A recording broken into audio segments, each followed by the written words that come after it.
My apologies to Josh Pate. I know he's the only guy that gets paid close to Juan Soto money, so that probably cost me about $100,000 for the extra 2 minutes that he had to sit there and wait on us. So we'll get to that Soto contract in a moment, but let's bring in college football's Juan Soto.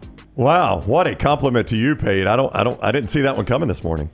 Hey, if you think you're surprised, imagine me. I cannot stress enough to the viewer, those are Dunaway's words, not mine and not management's. Yeah. Hey, we do know that you have a lot of pull and a lot of sources. Please tell me, because we had saw Brett McMurphy ruined it for everybody yesterday with the Action Network sending this thing out. But when I saw Clemson seeded 12, I was like, damn, how are they going to put SMU in front of Clemson? They did. But more importantly, going into this, Pate, I really thought we were going to get an SMU-Texas matchup. And then I hear behind the scenes, Texas did not want that matchup. And I don't know, what have you heard about this? Because that would have been, when you look at the first round, there are flaws. But if you put that game and then you put Clemson-Penn State, I think all of these games are appealing. Yeah, I do too. And we could have, correct me if I'm wrong, we could have maintained Indiana-Notre Dame and had SMU-Texas. So we could have had two of those little in-state rivalries. We could have slapped a Southwest Conference sticker on that SMU-Texas game. Craig James could have reemerged. Like, imagine all the things that could have surrounded that game. So I was with you. I was on air live when the whole thing was being announced. And granted, I don't call myself a bracketologist by any stretch, but I had loosely familiarized myself with all of the different formats and different possibilities and simulations. And so I was like you. I had already seen the McMurphy tweet. We had already had some back channeling as well to where I kind of knew SMU was in. I just figured they're 12. So I'd gone ahead and I started filling out my little bracket in front of me. And then I looked over at the screen on ESPN. We had it on a side monitor, and I saw Clemson's 12. I believe our guidance that SMU is in, but if SMU is in, they would certainly be 12, right? I mean, the team that beat them for the conference title game, if the resumes are comparable, they're going to be above them. They weren't. And so SMU pops up at 11. So again, I don't drown myself in the if, then and or, then whatever. I wasn't fluent in that. So Marcelo was on set with me, and we were live, and I said, does that surprise you that SMU is ahead of Clemson? And he was almost nonchalant. He was like, no, I kind of expected that. So maybe that was expected. I heard the same thing you did about Texas not wanting that. But apparently not as many people were surprised as you and I were about that. That made no sense to me. Yeah, you obviously, though, were not perfectly happy with the bracket. I caught you on Dusty and Danny this morning on the way in. If you would, just your opening statement again, because I want to give you a chance to sort of let everybody know how you felt about what happened yesterday. Yeah, so I don't feel like anyone got screwed out of a spot. I don't believe Alabama should have been in. I don't believe Ole Miss should have been in. I don't believe South Carolina should have been in, given the parameters that the committee currently works under. So the gripes I have are format-based. I can't stand auto bids. I can't stand the concept that the 16 seed is automatically in because they won a conference. I can't stand the concept that not only does Boise get in, they have a first-round bye because they arbitrarily did something like winning a conference, which, if we're in pro sports, means something, because when properly calibrated for strength of schedule scaling, most divisions are roughly comparable. I mean, the best and the worst division in the NFL any given year is still tightly compacted relative to the best and worst conference in college football any given year. So I've got a problem with the formatting, not only because it unjustly gives certain teams first-round byes, but it affects the integrity of the bracket downstream. There's no reason why we should be looking at Penn State's path right now and saying, I wonder if I would prefer that over the team that beat him in the conference title game. If that's even in question, you've screwed up the bracket, okay? Then the second part that a lot of people have taken issue with is your Greg Burns of the world talking about how we may have to readjust how we schedule out of conference in the future. I saw Jim Nagy a little while ago, last night even. He was saying, I get the beef that a lot of these SEC coaches have because we look at the strength of their rosters in the SEC, and there are more NFL players. The rosters are littered. Even your Florida roster is littered with future pros. I think some people are just obtuse towards the points being made there. I think there are far more people who are plenty smart enough to know the points that they are making, but they also cleverly understand how to redirect and reshift those ways of thinking into a preset narrative funnel, which ironically is what they would accuse me of doing right now. My biggest beef is not even with the way the selection happened this time around. I don't have a huge problem with the field. I may change the order a little bit. I don't have a problem with it. I have an overarching problem that existed a month ago, long before the playoff committee handed down their rankings, and that is I don't think strength of schedule is properly interpreted in this sport. I do not at all adhere to just the blind SOS column on a screen that ESPN throws up. I'm a believer that, number one, not all 6-6 teams are created equal. I believe Ole Miss, just going to pluck a game out of obscurity for reference point. I believe the Ole Miss team that went to Florida and lost to that Florida team played a top 20 caliber opponent that day. They'll never get credit for that. They will actually get criticized for it because there is not enough room in the entire zeitgeist to interpret that, hey, Florida's got a lot of pros on that team. They had their quarterback that they should have started the whole year, starting the back half. The swamp was insane that day. That is different than going and playing Wyoming or Nevada. It just is. But you'll get similar credit for that as a Boise would for going and playing against Nevada. I hate it. And then the other part of that is with Greg Byrne making the point he made about scheduling. I think all the guys saying, this is not that hard to understand because I understand it. All the guys saying is, the SEC schedule is tough. We think it is tough. We can't control that. What we're going to do is we're going to take hold of what we do control in the future. And if you're telling us that strength of schedule, relatively speaking, is not going to be defined properly and matter as much, I'm not saying it didn't matter at all, but it's not going to matter as much, then we're going to deflate the value and intensity of the part we can control of our schedule as much as we can. That makes sense to me. I hate it because I don't think that's the way college athletics or college football should go, but I get it. I get the point they're trying to make. So my problem is with the format.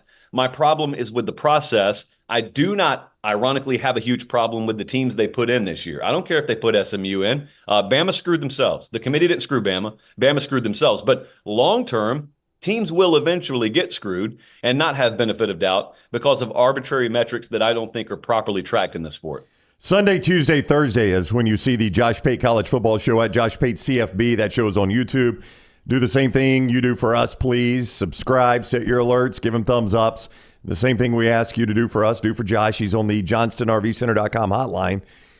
So in your mind, your top four seeds, if it was Josh Pate's college football playoff, would have been Oregon, Georgia, Texas, Penn State then?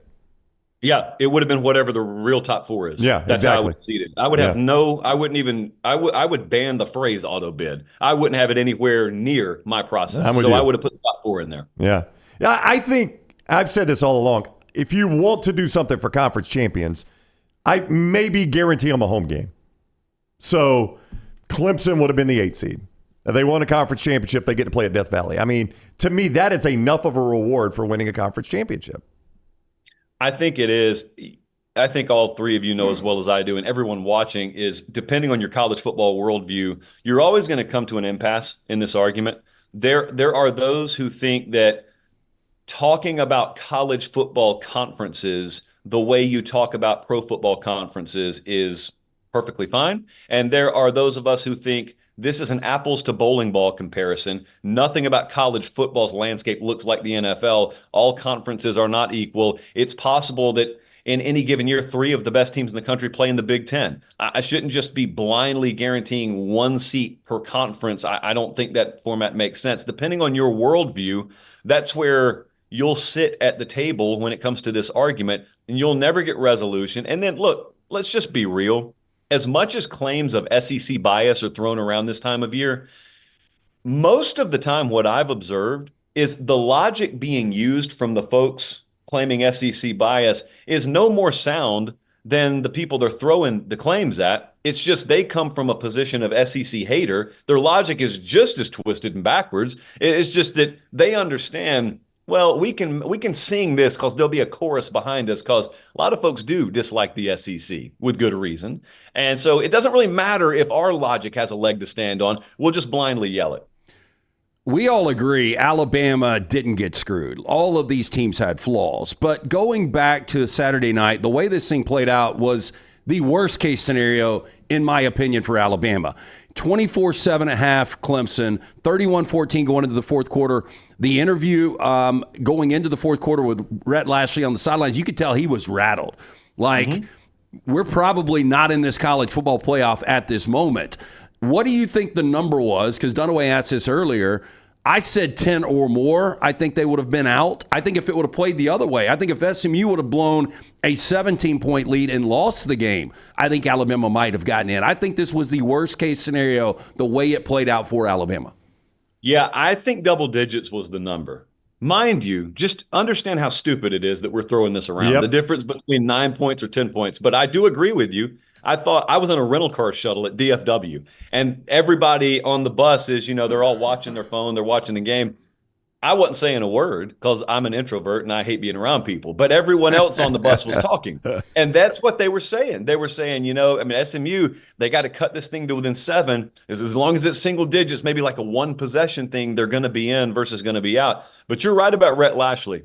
Rhett Lashley himself had not been affected by this in the past, but you could tell Rhett Lashley was like, he was scarred by what they did to FSU last year, to the point where he was freaking out yesterday, even yesterday morning. I can tell you, Rhett Lashley was very nervous that they were going to get left out. And I kind of get it. Like, I get where the sentiment's coming from, but I think double digits is the number. And then what I would have loved is alternate universe. Let's just watch that play out. And SMU gets left out. And then Ward Manuel has to come on and say, SMU didn't quite do enough. And then Reese Davis offers the follow-up, what would enough have been? Oh, boy. So that Ward Manuel would have had to dance his way around saying, if they could have kicked a garbage time field goal, that would have proved they were better. That's right. Cut it to single digits. That's all we need to do. Again, Bama didn't deserve to get in, but 11 coaches did not want Bama in. You saw Dabo immediately after game. That's a playoff team because Bama's ceiling is so high. Look, and they were so inconsistent, you obviously couldn't trust them. But over SMU and over Clemson and these other teams, Alabama would have had an opportunity to win this whole thing. Those teams, in my opinion, have no chance at winning this whole thing. That's correct. So since someone is watching the show right now yelling, that's not the point, Lance, I will make their point for you because I agree with what you're saying. So to the person who's saying, well, that's not how we seed the tournament, we know. Both of us, correct me if I'm wrong, have said about 5 times in the last 10 minutes, Bama shouldn't have been in. So that point is conceded. The point that my guy here is making, and I'm backing up, is not that they should have been in. It's just kind of a little logic point of there are a lot of folks out there not only relieved that Bama's not in, they're relieved South Carolina's not in, and they're relieved Ole Miss is not in. I talked to more than a couple of them, which just means 3. I talked to 3 of them who said, yeah, Ole Miss would be the one if they got in that would be the most scared of because they've got a dynamic dual threat quarterback. They can run the ball well. They got really good playmakers at receiver, and the pass rush would be one of the best, if not the best in the entire field. We are very glad that team's out. Like the Ole Miss one, that was an even bigger shark fin than the Alabama shark fin. I look at this bracket, though, and I'm not as excited about it as I thought I was going to be. Like when we did projections of the brackets back in August. This is vintage Dunaway. You should know, yes. Yeah, this is like me going to Graceland. That's right. And Graceland is smaller than I imagined it being. That's right. I did go to the Grand Canyon. It was everything I wanted it to be, but there have been things I've gone to that have disappointed me, including the tree at Rockefeller Center, smaller than I ever thought it was on television.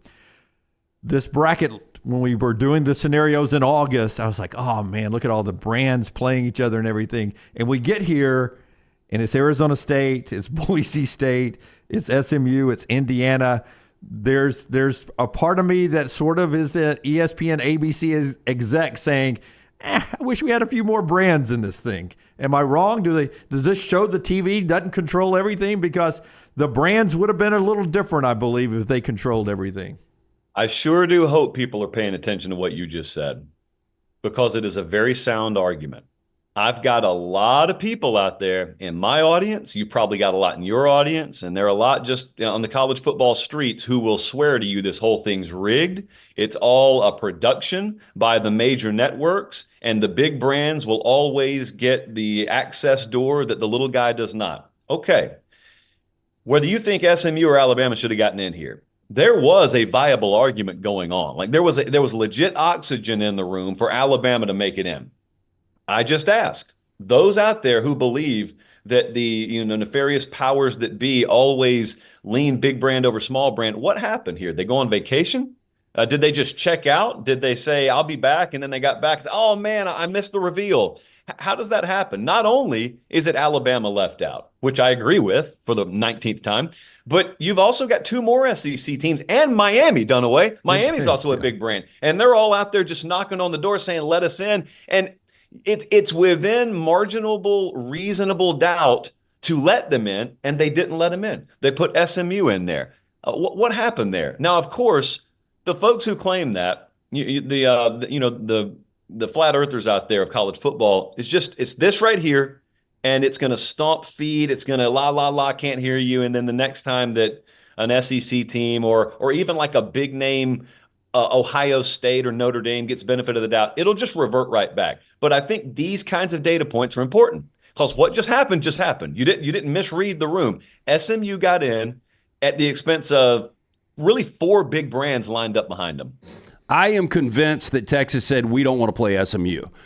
Final hypothetical on Alabama. If they would have gotten in, Texas might have changed their tune, because is it more realistic we get SMU at 12 playing Texas, or do you think they would have sent Alabama to Austin? If you're right about what you're saying with SMU, Texas, and by the way, this is a conspiracy we need to dig on. We can't put this investigation to bed. No, I will say publicly, I don't believe it, because Clemson does have NFL defensive lineman, offensive lineman. SMU does not have maybe one in both those units. I would rather play, if I'm Texas, SMU than I would Clemson. Though Clemson has a lot of flaws, there are at least some NFL guys on that roster. There are not on the SMU trench. Okay, yeah, but if you lose to Clemson, your season doesn't seem like a disaster. If you lose to SMU in the first round, it seems like a disaster. So Jim, put Jim down. Chris Del Conte was not in the sixth floor window overlooking the street. Okay, so Jim is not in on the conspiracy. Do not buy it. That's not the Texas Dunaway knows. It is the Texas that some other people in the room know. I do agree. If you lose to Clemson, your season's over. If you lose to SMU, it's a documentary that we're going to watch 2 years from now. So it would be a little bit different. But let's just, for the sake of argument, say you're right. Then I think they would have sent Alabama to Austin. Wouldn't have been a rematch. I think the SEC would have been up in arms that two of their teams have to play in the first round. But then again, the SEC is already up in arms, and it doesn't seem to have swayed the committee. So would the committee have been swayed on first round matchups, conference versus conference? I don't think so. All right, he is Josh Pate, Josh Pate CFB on social media. Watch the Josh Pate College Football Show every Sunday, Tuesday, and Thursday. Great content there all the time. Pate, we always appreciate the time, man. Thank you very much. We never asked you, though, who's going to win this thing? Yeah, who's going to win? Nobody's talked about that. Like, I haven't heard one person say, man, I filled out this bracket. This is who I think's going to win. Josh will be on with us again right before we start the playoffs. Well, it's up to Josh. It's 11 days away. Early blush, though. Who do you think wins this thing? Wait a second. These games are going to happen? Yeah, they're still going to play. Ohio State was my pick. Oh, I'm not really? I'm not coming off of it. Yeah, they got to beat 5 teams or 4 teams higher caliber than any they played all year. But look, I love the way they looked against Michigan. So give me Ohio State all day. Yeah, what's not to like there? Yeah. If only Tennessee had a defensive line like Michigan's. Oh, wait a minute. Sadly, Ryan Day's got to play in front of a hostile crowd. I know, exactly.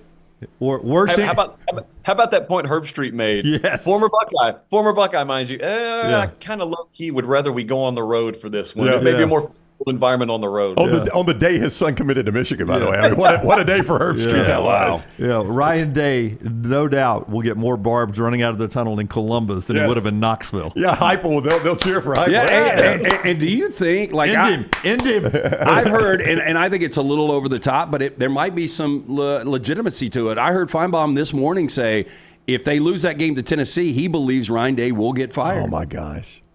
There are some people who believe that are normally pretty credible. I'm not one of them. That's crazy. I'm not one of them because I will always think that's crazy. But normally it's just like lunacy fringe kind of screaming into the ether. This is not that. Although I still don't think it's legitimate. I'm just telling you what I've heard. There are some people who legitimately believe that. All right. Second less in depth wrap up. Thank you for the time, Pate. Always good to talk to you. You guys. All right, buddy. Take care. Josh Pate with us on the JohnstonRVCenter.com hotline.